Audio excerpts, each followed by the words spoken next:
반갑습니다. 이번 시간에는 수학 문제 응용편이고요. 응용 문제 총 4문제를 칠판에 써놨어요. 이 4문제를 제가 풀이하기 전에 잠깐 멈추시고 꼭 한번 풀어보시고 제 설명을 들었으면 좋겠습니다. 4문제 한번 보도록 하겠습니다. 잠깐 멈추시고 풀으셔야 되고요. 이 풀 때 충분히 고민하시고 오랜 시간을 투자하셔야 됩니다.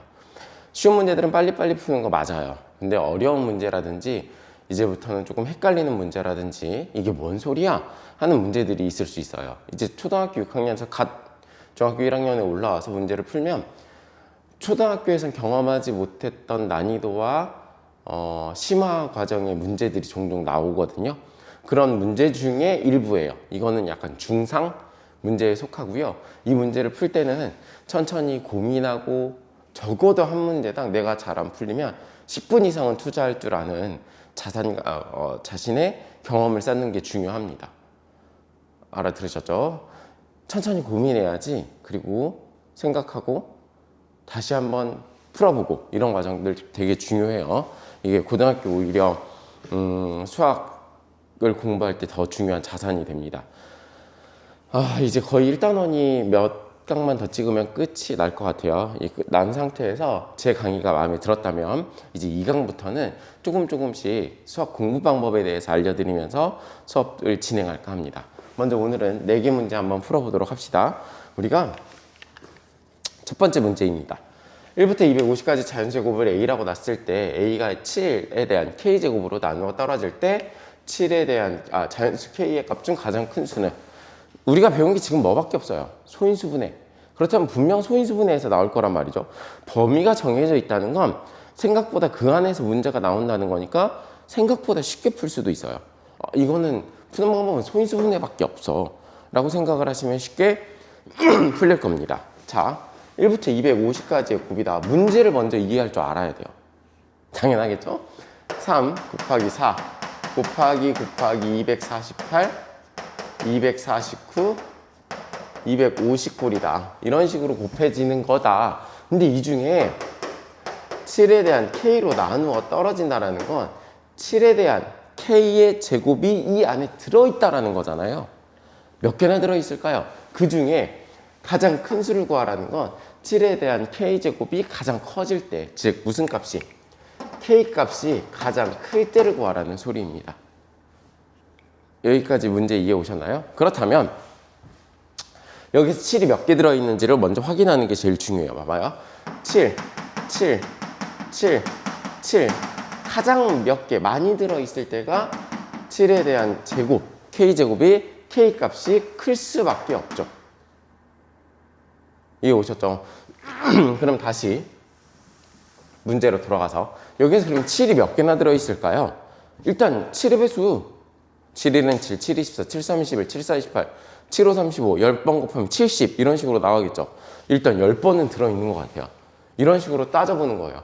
그럼 250이면 7에 대한 어떤 수의 곱이 250 이전에 몇 개나 있을까요? 생각해 봅시다. 즉, 첫 번째는 이거입니다. 7 곱하기 A의 꼴이 몇 개나 있느냐는 겁니다.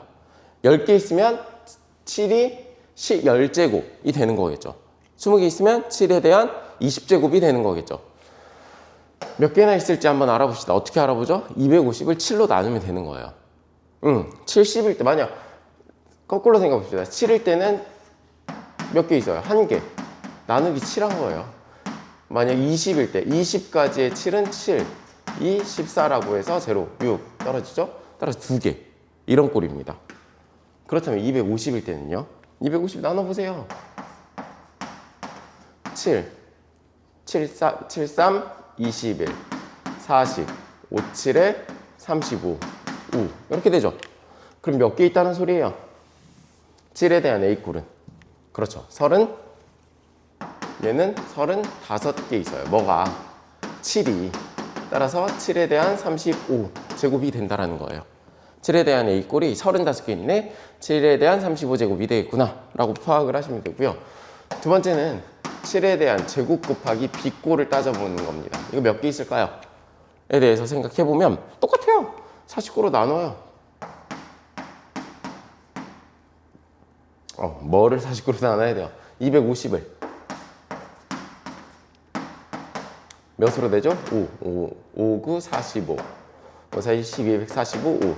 즉, 5개 있어요. 뭐가? 7에 대한 제곱꼴이.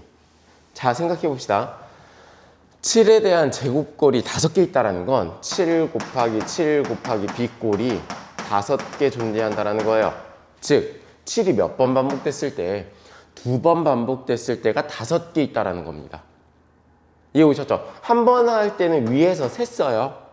그러면 한 번 더 할 때를 못 셌다라고 해서 찾아내는 겁니다. 즉, 여기에서는 7에 대한 곱하기 7에 대한 곱하기 b의 꼴이 5개 있다라는 건 7에 대한 5, 5제곱이 된다라는 거죠. 5제곱, 5제곱이 필요하다. 그럼 합치면 그 다음 거 가보세요. 7에 대한 세제곱 곱하기 c꼴이겠죠. 그럼 7, 7에 49 곱하기 7은 7, 4, 7, 28. 이미 250을 넘어서요. 얘는 구할 필요 없죠. 정답 나왔네요. 얘하고 얘를 어떻게 해요?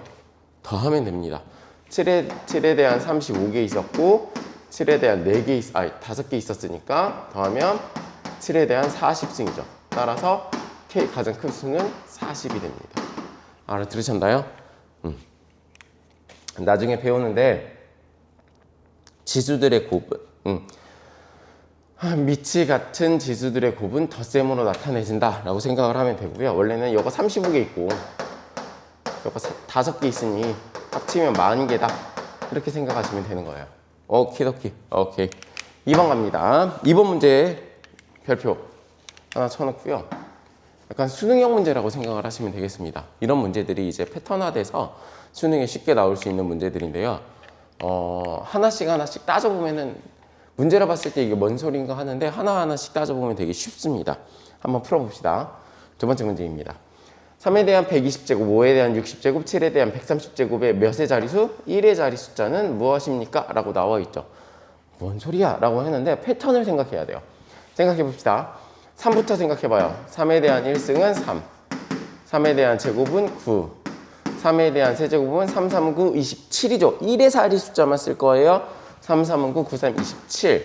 3에 대한 4제곱은 다시 여기에다 뭐 곱하는 거예요? 3 곱하는 거예요. 7, 3, 21. 3에 대한 5제곱은 여기에다 다시 3 곱하죠? 1의 자리 숫자만 썼을 때 3입니다.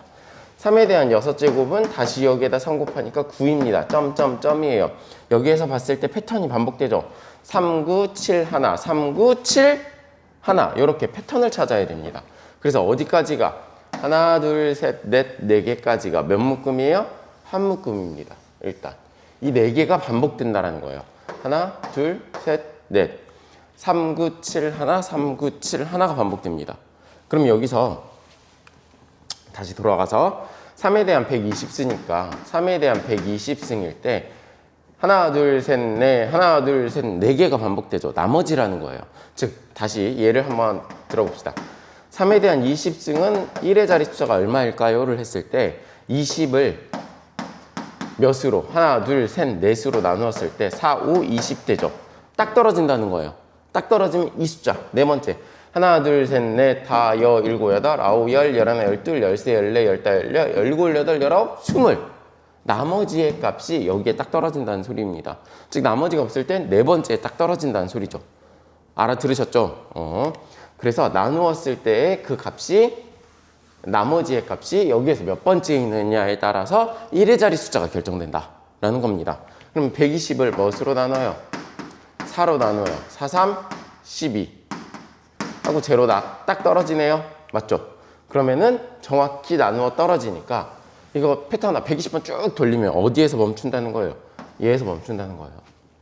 이해 오셨죠? 그러면 120은 결국에 1이다. 1의 자리 숫자는 1이다 라고 생각을 하시면 되고요. 두 번째도 마찬가지입니다. 5일은 5 맞죠? 5, 25 3, 125 1의 자리 숫자 다 5네요. 맞습니다. 5의 배수, 5의 거듭제곱꼴은 무조건 1의 자리 숫자는 얼마예요? 얘는 무조건 5이다 라는 겁니다. 예, 오셨죠? 그럼 7의 배수로 갑니다. 7에 대한 1승 7, 7에 대한 제곱 7, 7에 49 7에 대한 3승 다시 곱해요. 여기 1의 자리 숫자에다만 곱하면 됩니다. 9, 7에 63 7에 대한 4승. 같다라고 하면 안 되겠네요. 같은 거 아니니까.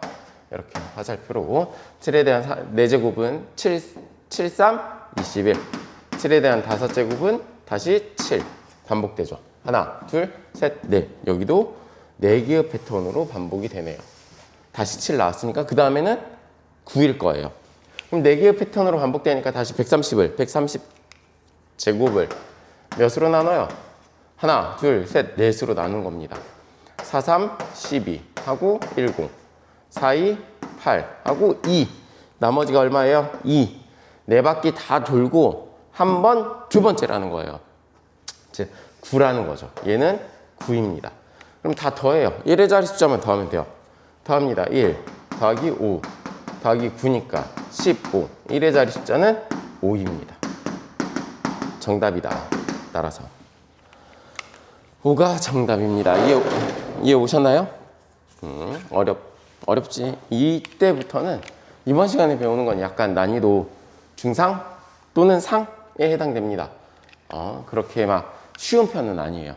그 다음 3번 문제 가도록 하겠습니다. 바로바로 문제 풀게요. 이게 패턴 찾는 거. 6 곱하기 a 곱하기 b가 어떤 자연수의 제곱이 되도록 하는 a, b의 값을 a, b 꼴로 나타내시오. 단 a, b는 서로 다른 주사위를 던져서 나온 수다. 서로 다른 주사위를 던져서 나온 수라는 건 먼저 몇 가지밖에 나올 수 없다는 소리예요. 첫 번째. 얘는 6. 얘도 최대 6까지 나올 수 있다는 거예요. 그럼 곱해봤자 6 곱하기 6 곱하기 6이라는 거. 최대값이 정해져 있다는 거 기억하시기 바랍니다. 자, 그러면 갑시다. 문제 풀어봐요. 문제 풀어봅시다. 문제를 풀어보면 6 곱하기 a 곱하기 b가 어떤 수의 제곱이다 라는 건 얘를 일단 소인수분해 해야죠. 배웠죠? 2 곱하기 3 곱하기 a 곱하기 b의 값이 어떤 수의 제곱이다. 그러면은 포인트가 나오네요. a 곱하기 b는 반드시 2와 3을 가지고 있어야 돼. 어떤 수의 제곱이라는 건 얘도 제곱돼야 되고 얘도 제곱돼야 되니까. 즉 a 곱하기 b라는 값은 2 곱하기 3을 가지고 있으면서 어떤 수의 제곱꼴만 가지고 있으면 됩니다. 어떤 수의 제곱꼴을 가지고 있어야 전체 수의 제곱이 되니까요. 이해 오셨죠? 그러면 x의 제곱꼴에서 x값을 하나하나씩 따져보는 거예요. 먼저 x가 1인 경우 이렇게 따질 줄 알아야 돼. 알겠죠? x가 1인 경우에는 그냥 a 곱하기 b의 값은 얼마예요? 6이다. 됐죠? 끝! 더 이상 할 거 없어요. 그러면 a 곱하기 b의 값이 6이 나오기 위한 서로 다른 주사위의 수는 뭐예요? 6 나오는 주사위의 수 1 곱하기 6 맞죠? 6 곱하기 1도 될까요? 안 될까요? 되죠. 왜 그럴까? 이 포인트가 이거야. 서로 다른 주사위라고 했어요. 즉 주사위의 색깔이 다르다든지 주사위의 크기가 다르다고 생각을 하시면 돼요. 파란색 주사위가 6이 나오고 빨간색 주사위가 1이 나온 거랑 파란색 주사위가 1이 나오고 빨간색 주사위가 6이 나온 거랑은 다른 경우의 수로 따지는 거예요. 따라서 1,6과 6,1 되죠. 1,6 다시 여기에서 6이 나오는 거 1,6 6,1 또 3,2 2,3 또 6 나오는 경우 있을까요? 없을까요? 곱해서 없죠. 없어요. 몇 가지밖에 없어요? 4가지 꼴 나타냈네요. 여기 있다. 공간이 부족하니까 왼쪽으로 갑시다. 왼쪽 가면 될까요? 밑에다 먼저 쓸까요? 그래, 밑에다 씁시다. 연이어서 이렇게 갑시다. x가 1인 경우 끝났고요. x가 2인 경우 갑시다. x가 2인 경우에는 2 곱하기 3 곱하기 2는 2에 대한 제곱꼴이죠. 즉 2 곱하기 3 곱하기 4 그래서 이 값은 얼마가 돼요? 6, 4, 24 즉 a 곱하기 b가 24인 경우가 뭐가 있느냐라는 거죠. 주사위 2개를 던져서 24 나오는 거 4,6 6,4 빼고 있어요? 없어요? 없어요. 그러면 x가 이제 그 다음 거 3인 경우 따져봅시다. x가 3인 경우는 2 곱하기 3 곱하기 3에 대한 제곱 6 곱하기 9, 6에 54죠. 54는 안 돼요. 왜? a 곱하기 b의 최대값은 36보다 작거나 같아야 돼요. 6 곱하기 6이니까. 54는 나올 수 없는 경우의 수죠. 그래서 정답은 어디까지? 4,6, 6,4까지. x가 2인 경우 a 곱하기 b는 여기 써져 있죠? 24이다. 이렇게 정리하시면 되겠습니다. 그래서 나타내시오 하면 이렇게 나타내면 되고요. 수행평가할 때 개수를 구하시오. 개수를 구하시오 하면 하나, 둘, 셋, 넷, 다섯, 여섯 개라고 쓰면 되고요. 이해 오셨나요? 좋습니다. 마지막 4번 문제 갑시다. 2 곱하기 대한 2 곱하기 3의 제곱 곱하기 7의 대한 제곱의 약수 중 두 번째로 작은 수를 x, 두 번째로 작은 수를 x, 세 번째로 큰 수를 y라고 할 때 x 플러스 y의 값은 얼마인가? 문제를 설명을 할 때 이런 문제들을 볼 때 그냥 내지 않아요. 다 생각을 하고 내는 거란 말이죠. 왜 하필 두 번째 작은 수였을까? 왜 하필 세 번째 큰 수였을까? 이런 생각들을 하면서 문제들을 내기 시작하고요. 여기에서도 되게 오늘 문제들을 봤을 때 가장 큰 수를 왜 구하라고 했을까? 가장 작은 수를 구할 수가 없으니까. 작은 수를 구하는데 의미가 없으니까. 왜 하필 1의 자리 숫자일까? 이 조건들 있잖아요. 왜 하필 서로 다른 자연 주사위일까? 이런 조건들이 문제를 푸는데 이렇게 쫙 펼쳐져 있는 방사형이라면 저런 조건 하나하나들이 쭉쭉쭉쭉 잡아당겨서 하나의 답으로 또는 몇 개의 정해진 답으로 유도할 수 있는 조건들이라는 거예요. 이런 조건들을 잘 따져보는 연습이 되게 중학교 때부터는 중요합니다. 그래서 문제를 꼼꼼히 읽으셔야 돼요. 초반에는 중학교 1학년 학생들한테 그런 연습을 시킵니다. 문제를 중요한 것들을 밑줄 쳐가면서 읽어라. 그러니까 여기에서 봤을 때 이게 오는데 중요한 것들, 이런 것들 밑줄 쳐라. 나누어질 때 이런 것들 밑줄 쳐라 라고 표현을 합니다. 특히 중요한 거는 동그라미 표시하고 체크해놔라. 문제의 조건에서 중요하다고 생각되는 조건들을 파악하는 연습은 되게 중요합니다. 그게 이제 지금부터 연습을 해서 고등학교 때까지 올라가게 되죠. 그 연습이 얼마나 잘 돼 있느냐가 여러분들의 분명 수학 성적을 결정하게 되고 그 수학 성적이 여러분들의 대학교를 결정하게 될 겁니다. 그래서 중학교에서 수학을 잘하는 학생들이 결국엔 고등학교 때 수학을 잘하는 이유예요. 내용이 달라지거든요. 분명 훨씬 더 어려워져요.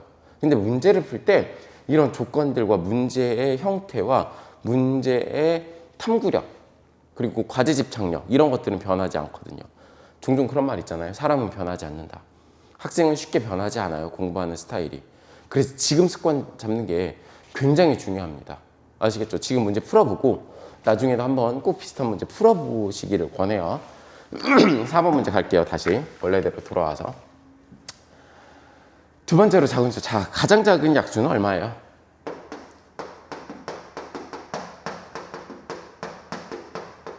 가장 작은 약수. 2네요 선생님. 절대 안 됩니다. 모든 수의 가장 작은 약수는 얼마예요? 1. 1이죠, 1. 1을 약수로 가지고 있잖아. 이 문제 때문에 두 번째로라는 표현을 쓴 겁니다. 이해 오셨죠?